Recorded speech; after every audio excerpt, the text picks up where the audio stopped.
You are now listening to Between Us Girls, the podcast, where we discuss life's fuckeries and then some over wine.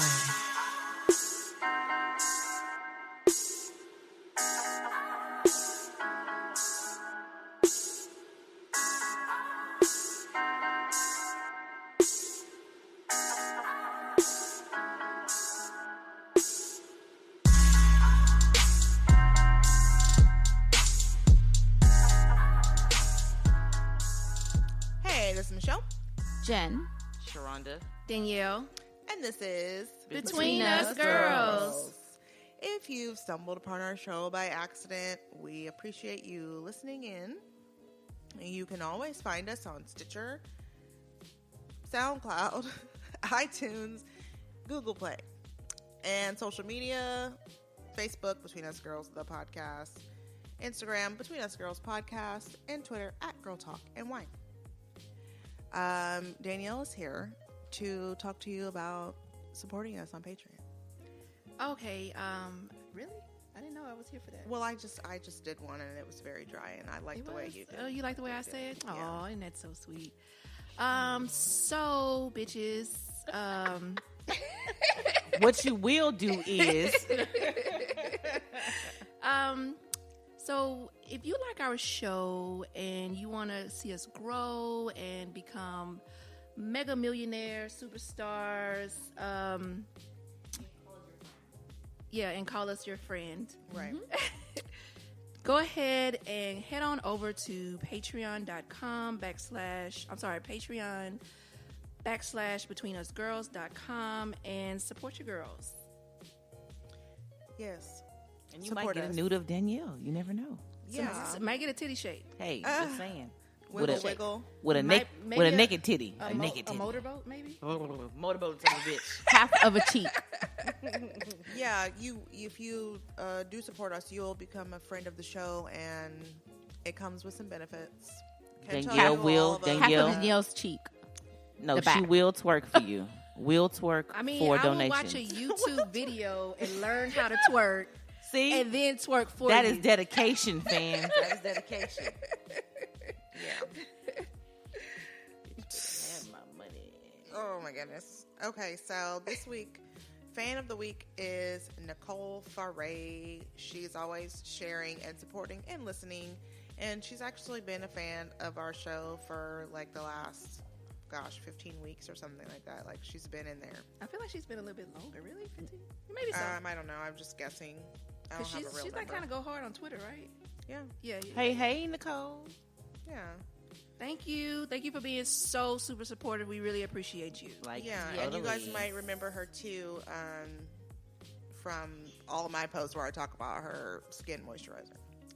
So, like all of them. Yeah, like me and Michaela are moisturizing our skin with pictures. With photos.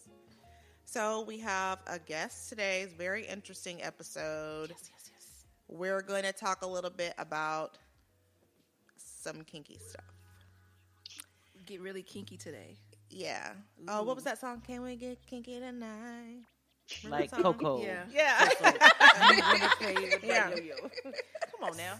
So we have a guest. Her name is Stephanie. And she's actually a licensed master social worker. Mm-hmm. So by day, she's like totally low-key straight-laced. And then at night, I hear that she gets a little bit freaky. Okay. So what she does is she actually provides individual, couple, and group counseling for people who need support with sexuality, sexual health, and couples and relationship counseling. And she frequently teaches social workers and mental health professionals about kink and getting kinky. And she's currently writing a book about kink-aware practice. So, welcome, Stephanie. Thank you for having me. We really thank you for coming. Yes. We are the ones who are honored. We were like really excited right now. Right? Seriously. No idea. No idea. None. Everybody likes talking about the dirty stuff, and when you can do it in a way that's professional, that's even better. Yeah. Yeah. They're like, let me just get paid real quick to talk about how y'all like to do than ask. Okay, so before we get into our interview, we do need to talk about what we're sipping on. So, sip and tell, what are we drinking? Tonight we are sipping on a Bordeaux made by Village. The vintage By Village. I don't know why. It's like a picture. Y'all will see the bottle online, but it's like I wanted to say Village People. I don't know why. I know, that's what I thought when you said I was Village. like, Village. I said the Village This people. YMCA popped in my head. I'm sorry. Pretty much. Anyway, this is the vintage is 2011, and it looks like it's out of Sonoma, California, and our alcohol is 12.5%. They know they're wrong. I don't know. I like this. Okay, anyway. well, let me tell you why I picked that one. Because I like the top. It's green. Green is one of my favorite colors. He's pretty. But the alternative was like a $4.99 Sauvignon Blanc, and I was like, I should buy this, but I'm not going to do it. Right. Well, we appreciate you buying this Bordeaux. Thank you. From France. You're welcome. No. From Sonoma. It's imported. I'm sorry, I was wrong. It's imported through this company in Sonoma, but it's actually made in France. That's why it has the basic ass name, Village. We don't know no more American words. You don't. Well, I think Bordeaux You is don't the need to town, know right? shit else. Yes. Yeah, Bordeaux is the town. Yeah, it's the city, and it's also a grape that In that city. originated from France. Yeah. Village. I wonder how Thank they you, say Village. in the French. I'll find out and tell you. Village. Boy, it kind of sounds like it. Your mic's off. That's probably how you say it, though. Like, Village. In the village. Yeah. Wouldn't that be a French person trying to speak English? Y'all don't. Okay. All right. So, oh my God, I don't like that. All right. So we are going to use our scorecard. Well, Danielle and I are going to use the scorecard. Exactly. Danielle, grab your scorecard. I used it last time. I know, but we don't. She be using it. Okay. So we're going to rate the wine on appearance, aroma, body, taste, and finish. One thing I know about this wine already is it ain't shit because the alcohol content is only 12%. Okay. But then I'm wrong when I point out when it has a high fucking alcohol. See, this is why our relationship has problems, Michelle. This is why. Okay, so the top score is a 25. We'll go to 25 or 30, depends on how we feel. All right. 30. So, never mind. Sharonda said 30 one time. We were all joking. I probably did. I'm not gonna be fucking deny You that. did. She didn't even look Y'all at the know It's scorecard. possible. It's She just possible. said 30. Y'all know I did not forget anything. We know you don't. So, all right. So we're going to get into the interview, but we need to talk about kind of how we arrived here. After reading an article about people in the BDSM community having an issue with 50 Shades of Grey, our curiosity was sparked about that lifestyle. And we decided we needed to understand the structure of it, as well as finding out like kind of how somebody might fall into, you know, a submissive or a dominant. Fall into some cuffs. I guess. Is that like slipping and falling on a dick? Yeah, like, oh, like bitch, that. I Sort slipped of. and fell Like, on oh it. shit, here goes some handcuffs. I want it. Yeah. Got it. So we figured we should get a professional to come talk to us about it. And Stephanie is a super professional, so like she's here. So are you ready for your super serious interview? Totally. Okay. I don't know that I'm capable of being super serious, but I'll try if you want me to. No. No. Don't. That was such sarcasm. Such sarcasm. All right, awesome. Okay, so what is kink awareness practices? Is that like where you just like train people how to get like sort of beat up in the bedroom? Or... So kink aware practice is actually an approach that the clinician takes in their therapy. Okay. It is understanding the dynamics of kink, the motivations that drive somebody to a BDSM or a kinky or fetish lifestyle, understanding the dynamics that play into a power exchange relationship, and then being able to work with people where they are when they're often in relationships that our society kind of gives a side eye to at best and openly discriminates and ostracizes at worst. I do not teach people how to get kinky. because as a social worker, I'm held to certain ethical professional standards. Right. So if I'm working with somebody in a therapeutic setting, it wouldn't be appropriate for me to be like, let me come into the bedroom and show you how it's done. Right. What I can do is say, you're coming to me with something that you want to learn more about. I can help you explore the emotions behind that, the thought processes behind that, and I can help you find the resources that can teach you more about the practical application.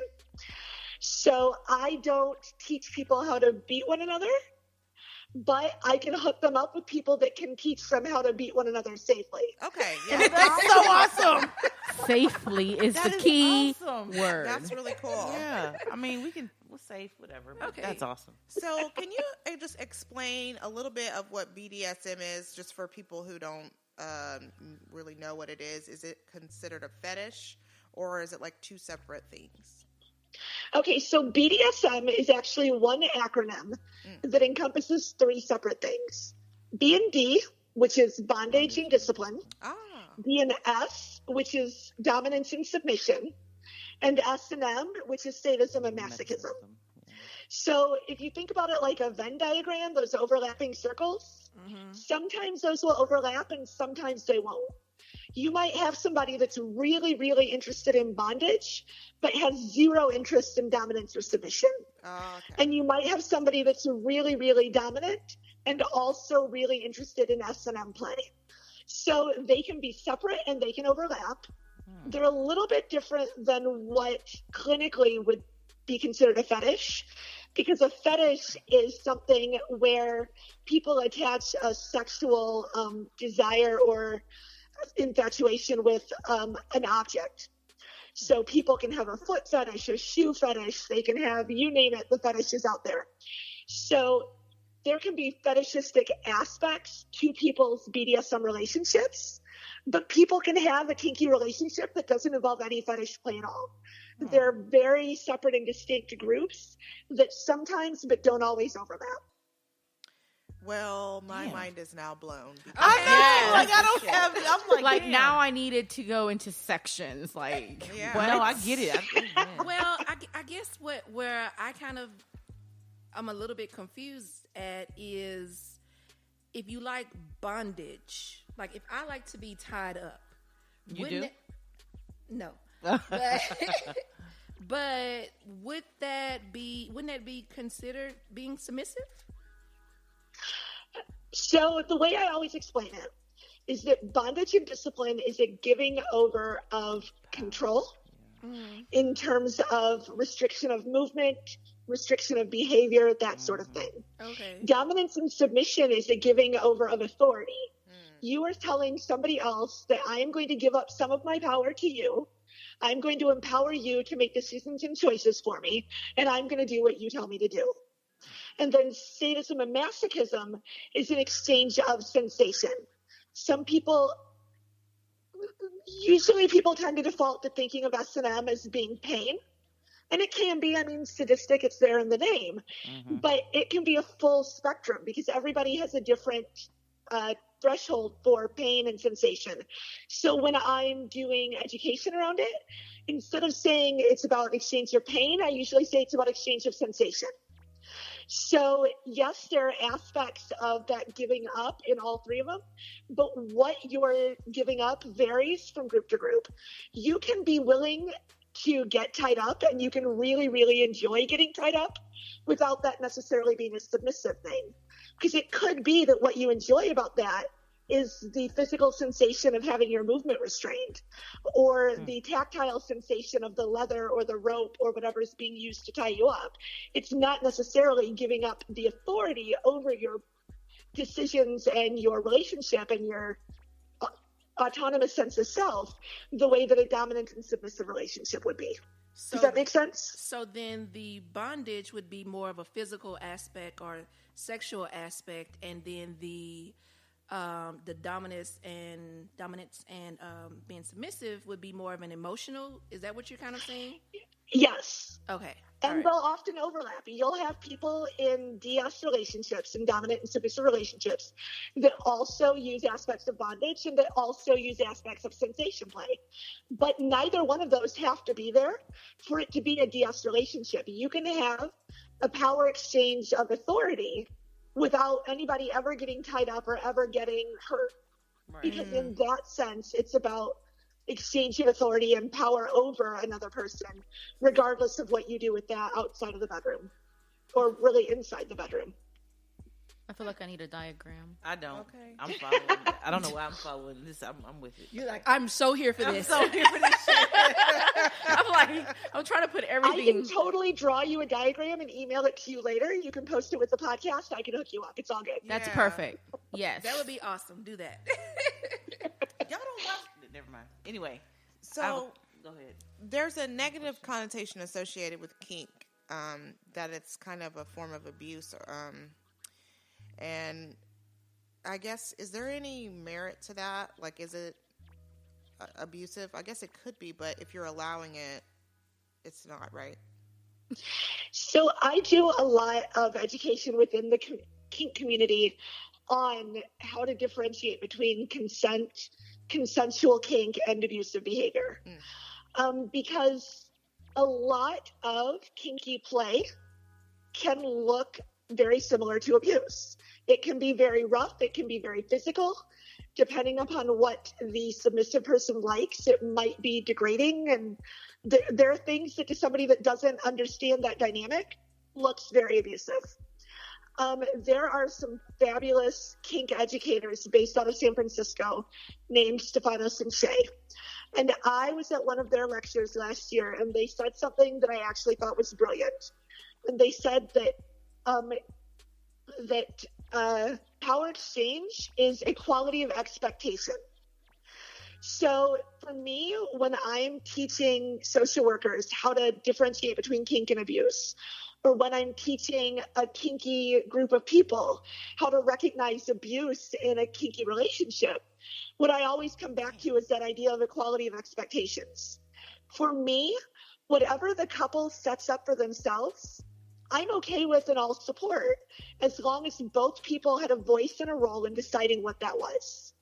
And it might look really extreme to somebody outside that relationship, but if they negotiated it, and if there is mutual understanding about what's going to happen in that relationship, that to me is equality of expectations.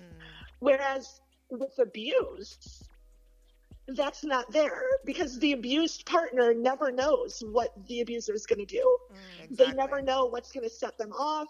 They never know what's going to happen next. They're walking on eggshells. There is no equality of expectation because there is no expectation they can have. So that for me is the big differentiator. I have clients and I have friends in the community that have a much more rough and sadistic form of kink than I have in my life. It's not necessarily something that I would be comfortable doing for myself. But if they have negotiated that, if they have talked that out, and if there are clear understandings from both people about what that's going to look like and where those limits fall, then there's that equality of expectation, and that's a consensual relationship. Okay. I have a question. So have Yes. you have actually seen abuse within a kinky relationship like that? Like there's been issues where there's like, I guess S&M or whatever, and it's carried over and been abusive? Like what? Explain. So I generally am of the mindset that in a true power exchange relationship, it's really difficult to have domestic violence, because one of the primary principles within the kink community is this idea that the submissive person is the one that really has the power, because Right. they're the ones that set the limits, and they're the ones that can say stop at any time. So when you have that dynamic, and when you have, and just for the sake of this conversation, I'm just going to use man and woman and be concise for the sake of time. If you have a man that has an abusive temperament and he meets a woman that's naturally submissive, his first instinct is going to be to groom her for abuse. Her first instinct is going to be to negotiate her parameters. And my perspective, having worked professionally with domestic violence survivors, is that the abusive man is not going to stick around for a woman that's going to be having a conversation about her limits, her boundaries, and her stuff. The abusive man is going to look for the woman that doesn't know how to have that conversation. Right. Okay. So generally speaking, where I see domestic violence, it's hiding behind kink, and it's not truly a consensual relationship. There's not that equality of expectation that you look for in a negotiated power exchange relationship. What I see more of within the kink community is a potential risk for sexual assault. Because so often, in order to find other kinky people, the place to do that is online. Match.com does not have anywhere for you to say, I am a dominant sadist. JDate is not going to let you tell people you're submissive. Right. So the people that need and want these relationships are drawn to more niche websites where it's easier to meet people online. And we all know that meeting online, you foster that emotional connection much faster. And it's easier for people to place themselves in high-risk situations. So I actually see more people that are at risk of sexual assault because of how difficult it is, due to the stigma, to meet safe and healthy partners than I do domestic violence because of the way that BDSM relationships are structured. Right. Yeah, I see nodding, so. So you are, I guess, one half of a 24/7 kink relationship. I am. Can you tell us what that's like for you? Or just, I want to, like, what role do you play? Are you dominant? Are you submissive? Do you all exchange these roles? Like, talk about that. So I am very much the submissive partner in the relationship. My dom and I are both white-collar professionals. We both have day jobs. You would never look at us and think that we have the relationship that we do unless you know to look for subtle cues in our interactions. If we are at a business conference together or at a party, if we're walking through a room, his hand's on the back of my neck, not in a controlling way, but in a protective, possessive way. It's a very subtle, she's mine sort of signal that's broadcast to the room that most people don't even pick up on. For me, this is really how I need my relationships to be. I would not be comfortable in a relationship that wasn't a power exchange relationship. And I say that as somebody that's like a diehard militant feminist. I say that as somebody that has a very public-facing job where I spend all day, every day working with business leaders in addition to my private practice therapy. And so it's not something that people would necessarily see in my personality, but in my home life, it's the dynamic I need to feel comfortable with my partner. So we have rules, we have just a dynamic in the way that we interact with each other that works well for us. It might be easier for you to ask me questions rather than for me to ramble, because I'm not really sure how to explain what our dynamic looks like. So do you think that your submissive role at home is due to the fact that you are a person of, I guess, power, or, you know, with these leaders or whatever during the day? Is that, and for you and for people that you deal with, like, do you find that being the case? Like, somebody who has to be this power professional all day long, they want to come home and, I guess, kind of get rid of that burden or get that off their shoulder? Is that generally the case? There are some people for whom that's true.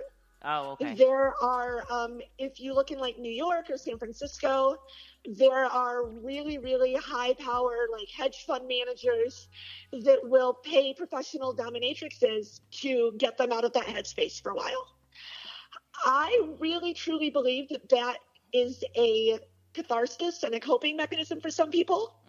But then I also think that for other people, their dominant or submissive nature is as much a part of who they are as their sexual orientation. My oldest friend and I have been friends since we were 8 years old. And she tells me stories about us sitting behind the telephone pole at recess and us whispering about boys, because that's right around the age you're starting to be aware of the potential for romance. Right. And all of my conversations about boys really centered around domination and being taken over. And before either of us even had a word for what kink was or what BDSM was, at 8 and 9 years old, the way I was describing my relationships was very much a power exchange relationship. Oh, wow. So I think that for some people, it's just our natural setting. It's just what we look for, and we need that balance in order to be happy, regardless of what our career is. Oh, okay. But I also think that there are people in positions of power that just like having that outlet, and they will seek it out, not necessarily in their relationship, but in professional service as like a one-time, I've had a rough week, do something that gets me out of that headspace so I can go home and be head of the household again. For me, it's really just my nature and how I live my life. Oh, okay. Okay. So what kind of rules do you have in your relationship? The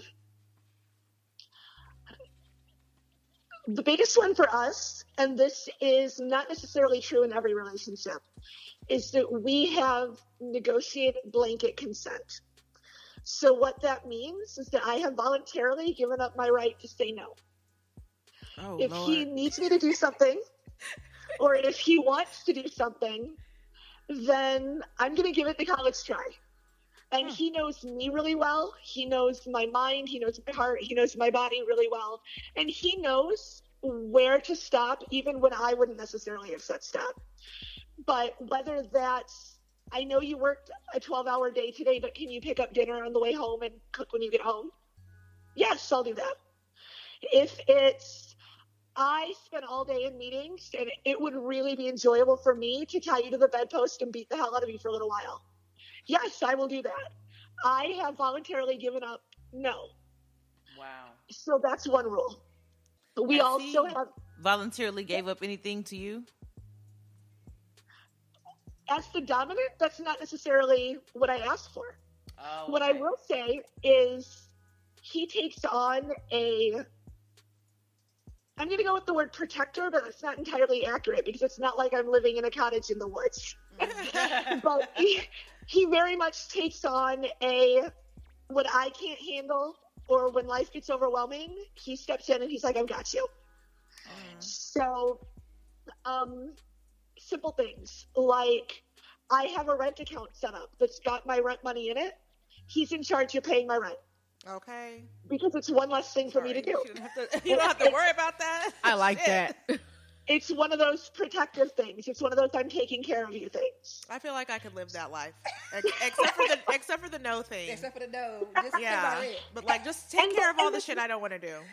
And keep in mind that no is really unique to us. There are a lot of DS couples that have negotiated limits and negotiated boundaries, and the dominant person knows where those no's are, and they respect that.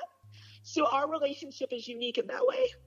But we have little subtle things too. Like every day before he leaves for work, he takes an eyeliner pen and writes his name somewhere on my body. And all day long while I'm at work, when I'm going to my meetings, when I'm meeting with my clients, when I'm presenting at a conference, no matter what I'm doing, whether it's super low key meeting with one of my couples, or whether it's me presenting in front of 500 fellow professionals, I know that on my shoulder blade, on my hip, on the curve of my breast, wherever he felt like that day, I'm wearing his name. I'm gonna buy And me a it's Sharpie. subtle, but it's really kind of sexy. You Yeah. know? I'm going to the store and buying me a Sharpie That is tonight. awesome. I like that I can see idea. that working. I do. I like that idea. I can see that working. Yeah, you know, Yeah. it's That's kinda like a sexy. quick Yeah, it is. It's like a Yeah. little quick I love reminder. that. Y'all are awesome. That's great. Yeah. I love everybody. That's great. So basically, trust levels, dictate. Do you think trust levels dictate? Like you said, some couples will have boundaries. Is it because they don't trust their partner, or just like what they're comfortable with? I think it's what they're comfortable with. I think that if you trust somebody, then you trust them to tell them where your limits lie. Yeah. I think that's, if I'm confident in the fact that my partner respects me, and cares about me and my well-being, I should be able to say, I'm not going to do this, and trust that they're going to be okay with that. So I don't think that our relationship is more trusting because I've given up my no. I think that there can be just as much trust and clearly defined boundaries and limits. It's really about the couple and what they need for themselves and with each other. Okay, that makes a lot of sense. Go ahead, Jen. So I know you said there's limitations. What is one thing that you are definitely no? We will not. Well, she can't tell him no. She can't say no. Here's It's like, the I thing, don't though. understand. No, well, When I say I've voluntarily given up my no, that's an act of consent that happens every day. If I really, truly wanted to say no, I could. It's a choice I make. It's a gift I give every day. I give up my no every day. And part of why I can do that is because I know that he knows where my limits lie. So to answer your question, I'm absolutely terrified of needles. If I have to get blood work at the doctor, my doctor gives me advance notice, topical anesthetic, and a Valium. Like, Oh my God. You are too much. You are too grown. I do not do needles. But there are some people that find like needles and like that sort of like pokey proddy stuff super sexy. Really?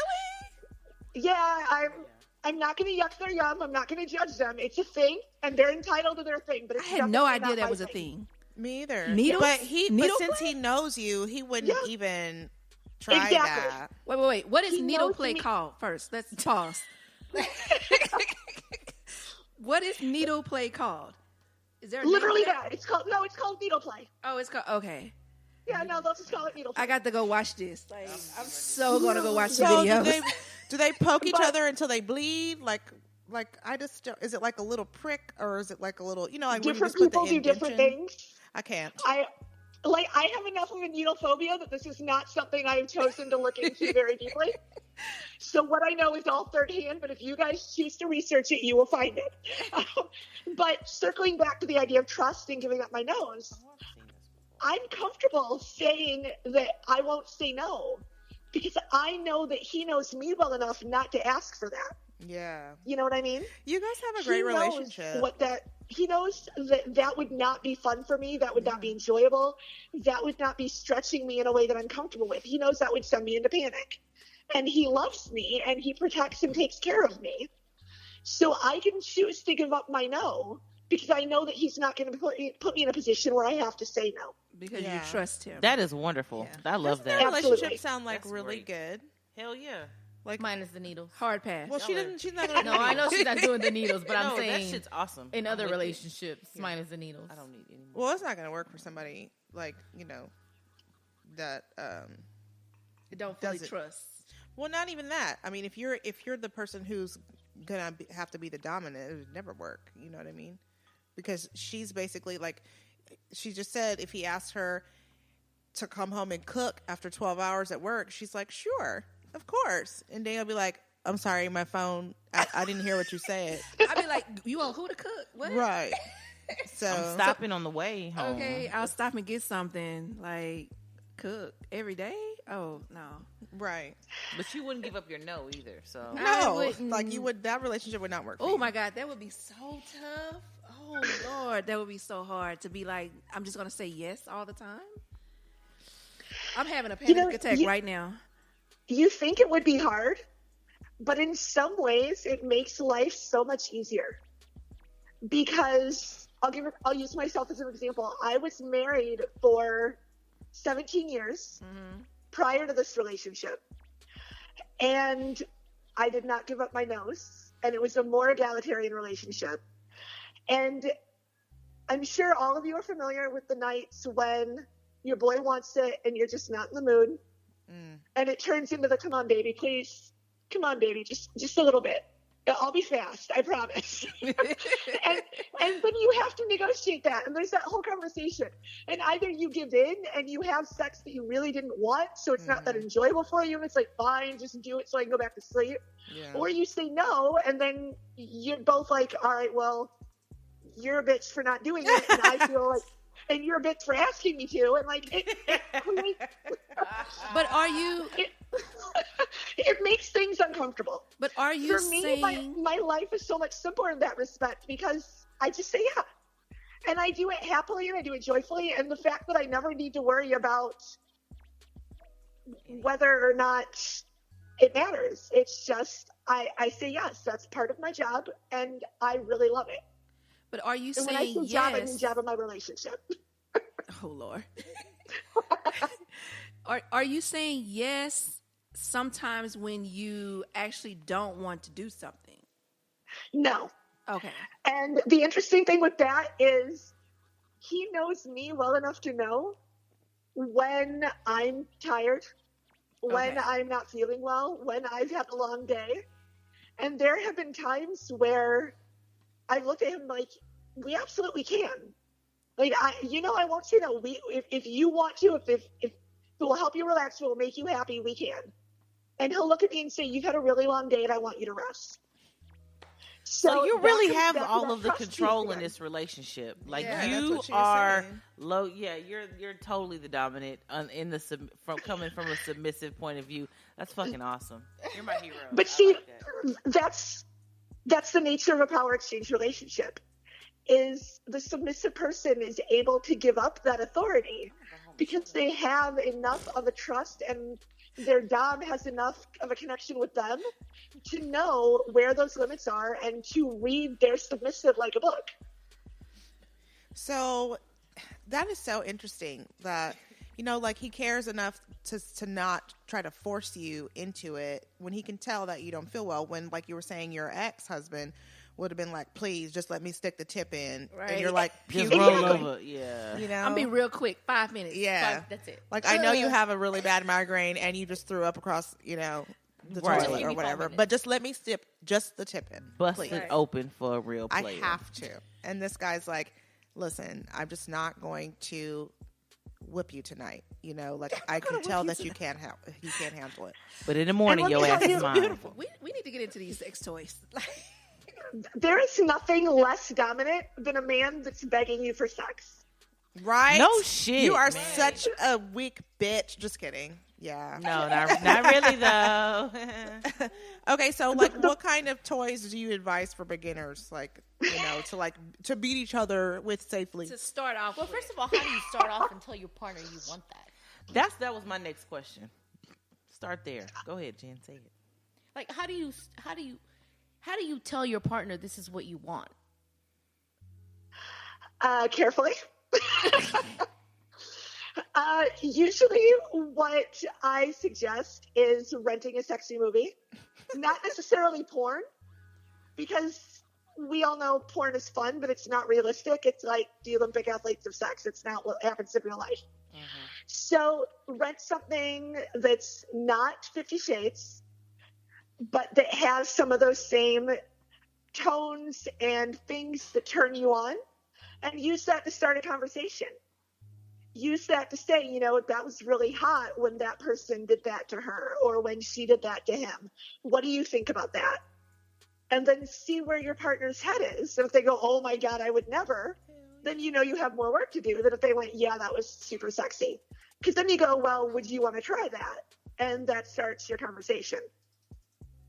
There you go, Shonda. So, I'm sorry, real quick, and then we can get into the toys. You bullshitting. In that situation, if they choose to say, I'm not comfortable with that, if that's what you're into, do you advise, looking for another partner who's more open to what you're looking for? I think it really depends on the person. I think some people like the sensory play and they're perfectly happy not having it. There are people that enjoy the feeling of being tied up or the feeling of getting flogged, but it's not necessarily a key cornerstone of their identity. And then there are people that really need that to be sexually satisfied, or they really need that power exchange in order to feel comfortable in their relationship. And so you have to do a lot of introspection and really be aware of where you are in yourself to know where you fall in that spectrum. If it's something that you think might feel good, but if it doesn't happen, you can live without it, I don't necessarily see a problem with the relationship. But if you know in your heart of hearts that you are a dominant personality and that you are never going to be content in any relationship unless there's some form of power exchange there, and your partner looks at you and goes, yeah, that's never going to happen. That's where most of my couples come to my practice, honestly, is when there needs to be a negotiation about what this relationship's going to look like. Wow. So you're like the contract negotiator. She said she wants to whoop your ass, and she can't come unless she's popping you. We need to let this happen. I want to, bind you up, and I want you to sit in the corner until I tell you it's okay to come out. Right. That is what That's you would what I like, want. isn't it? Oh my God, that would be so awesome. Yeah. I want to do that so bad. Like, I'm just over here, like, brewing. Fold up, fetal style, Oh my goodness. and lay there. And until breathe That through your would make right me nostril so- only. That would make my pussy extremely dry. Right? Fuck yes. Go sit in the corner right now. I would love to do that. No, but that's not your everyday. That's just a part of it. Like, No, I think I would be happier in a situation like what she has in the submissive. But see, submissive. here's what's scary to me. I could do both. Like, I could literally see myself. You doing don't even both. shut up at home. I do shut up. Okay. I really do. All right. So, what type of toys would you advise for a beginner? Let's just move the fuck on while Sharana's trying to lie. So, like, what? For real. Now the bitch wearing an apron at home talking about, what can I? No, she's like, fuck this, fuck that inner this chef shit. uniform with them checkered ass pants on. I'm really not. Okay, so yes, what type of toys would you advise for beginners? Well, that would beg the question, what is this beginner looking for? Are they wanting to be tied up? Are they wanting to get hit? Are they wanting to play with power and control? Okay. So, like, does anybody So- have an example of, like, what they, I don't know, like, what kind Well- of relationship would you want them? You want to be what? Dominant? She wants to be dominant. But what is your Well, theme? What is it you really okay, like? I joke about being dominant. Like, Okay. We find that really hard to believe. I am pretty submissive. Like in the bedroom area, I am submissive. Like I like things done to me. I don't really want See how Michelle is looking at you right now? like, but bitch, she's you right, because lied. That low-key sounds like being a dominant, though. Like, eat No, my it ass. is like, but it's being a dominant like her. Like, but you're being a dominating by being submissive. But 'Cause see, that- the rest that's a of that mind fuck stuff, for her. she wouldn't be able to do, Yeah, though. you know I what? like You're I like absolutely being right. I taken know. control of. Because they can't do it Outside. outside the bedroom. Pretty much so. Pretty much. Yeah. Yeah. Wow. Okay, so using that example, I would suggest things like handcuffs or leather cuffs. Oh, he ain't gonna- A lot of people want to use ties or silk ribbons, or I've seen people that want to use zip ties because they're cheap. It's like $500 for $2 or $500 for $2.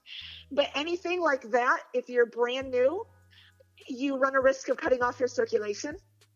So I always suggest for beginners, if you want to experiment with getting tied up, you want to avoid things where your partner's the one doing the tying, because you don't necessarily have the skill level yet to know how to tie somebody up safely without pinching a nerve or cutting off circulation. Motherfuckers gonna be So on the news. handcuffs or some nice leather cuffs are really nice.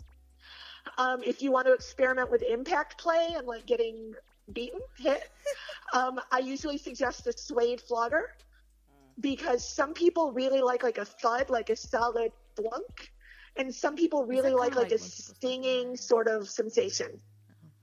Stinging things tend to be more painful. Thuddy things tend to be a little bit less painful. Suede is softer, so suede is going to give you a nice thud, but it's not going to be really super painful. And it gives you a way to experiment with that sensation without doing a lot of physical damage or without taking the pain factor too high right off the bat. Okay. So if you like your ass slapped while you're having sex, what is that? Ass slapping for me, and I can only speak to my body, slapping for me is a very, very stingy feeling. That falls in the sting end of the spectrum. I actually don't like it. Yeah, so slapping is more stingy. Thudding, if you think more of like, I'm going to say like a punch, but not like a punch to the face. Like imagine like a Swedish massage where they're really digging into the muscle. That's more the thuddy side of things, and a slap is more the stingy side of things. Yeah. So there are people though who like the stingy though, right? Yeah. Yes. Okay. But for a beginner, I usually recommend staying more towards the softer material, thuddy side of thing until you know how hard you like things, if you like things, and then experiment outward from there. Okay. Well, this has been Really extremely interesting. Best show ever. Don't forget the diagram. Yeah, we're gonna need that. I will send you the diagram, not a problem. Okay. Well, we enjoyed you, but how did you guys like this wine? I really liked it. It feels So abrupt. it was abrupt. Like, I need to be eased into that. I thought it was like the wine is like light and fluffy, like A cloud a cloud. or a Care Bear. Yes, a Care Bear, and just like bouncing around. And it's like, oh, I can start about my day now. I have So, a like, question. What did you drink before you got here? For real, because Is this so when like? she sat down, would this be that's like what I wanted morning to ask. wine?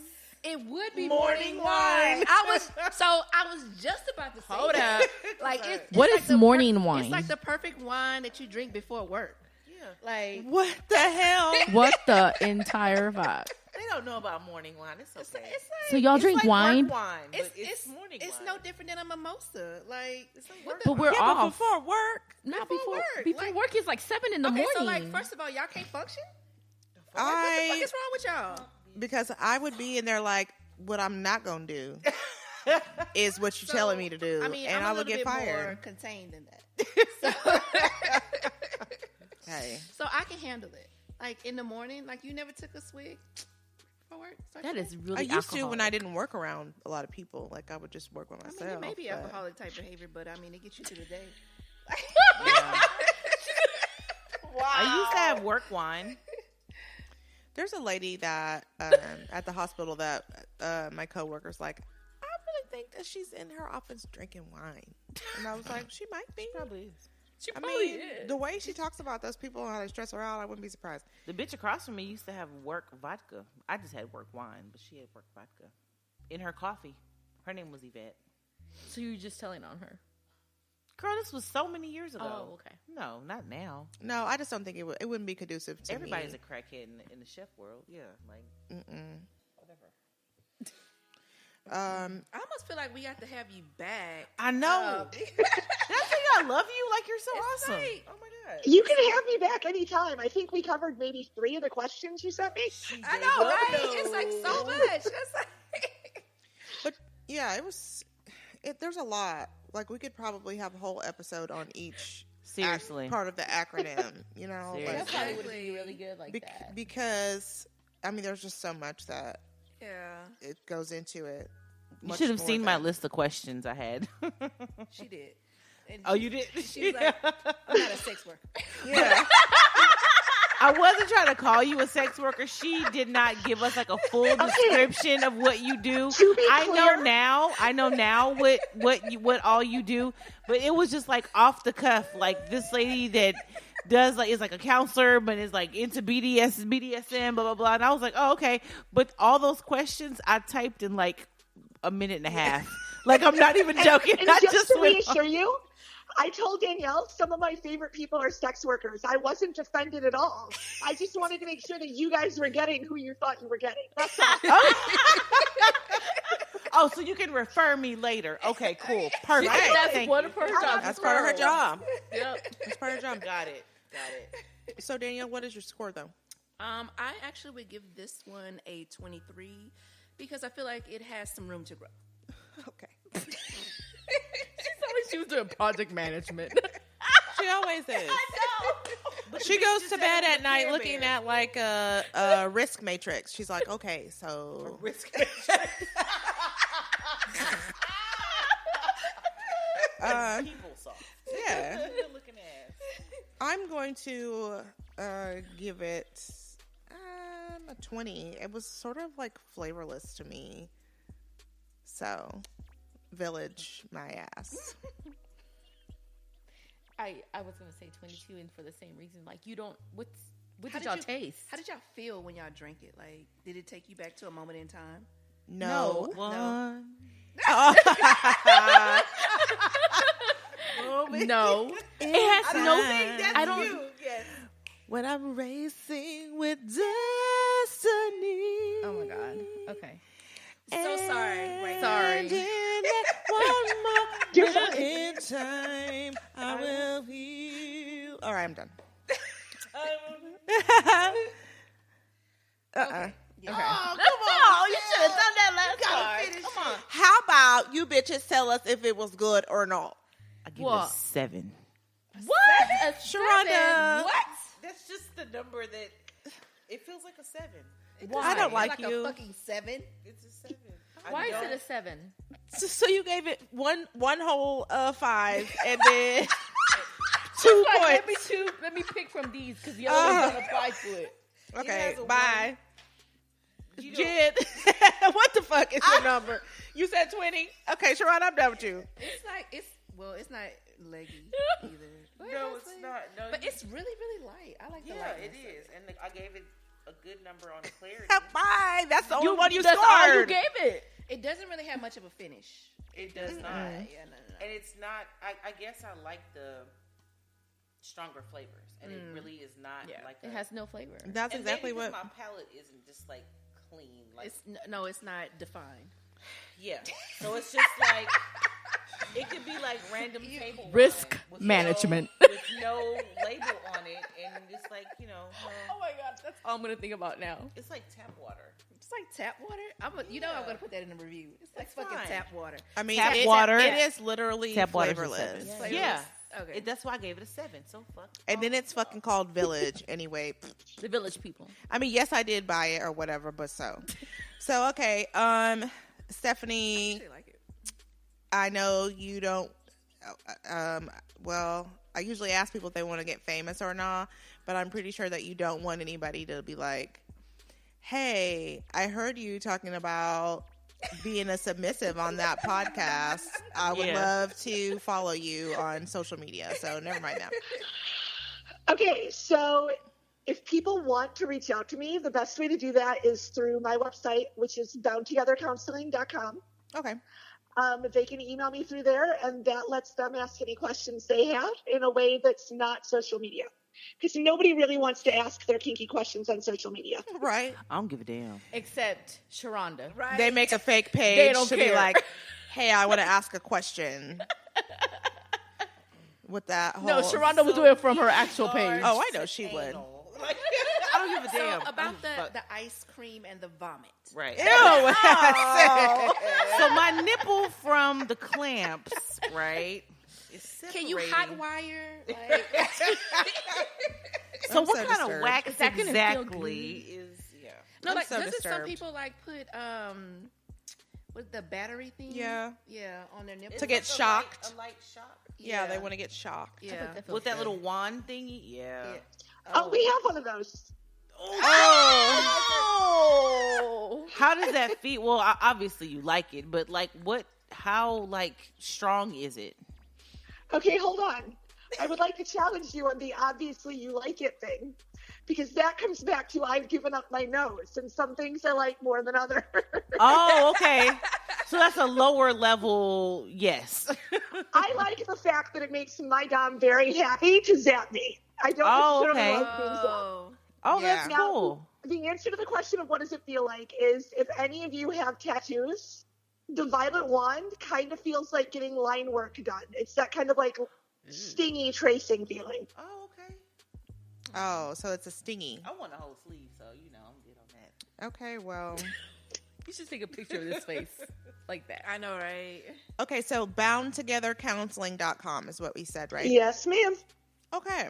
If you want to find us, just go to betweenusgirlspodcast.com.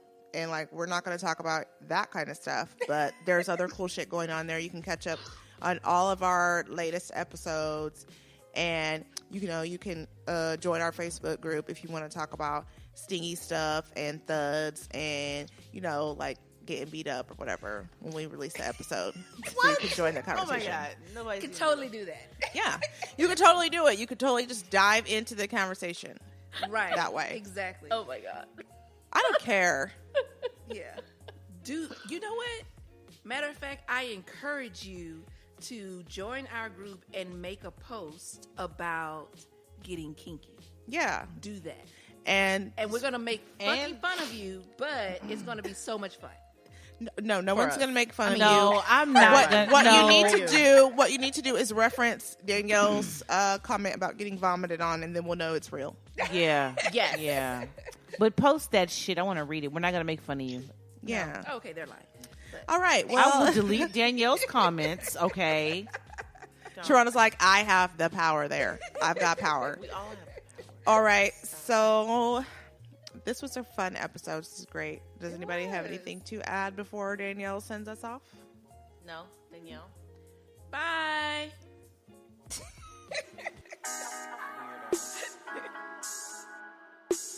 Thank you for joining us on Between Us Girls. But don't keep it a secret. Listen and share with everyone you know. See you next week.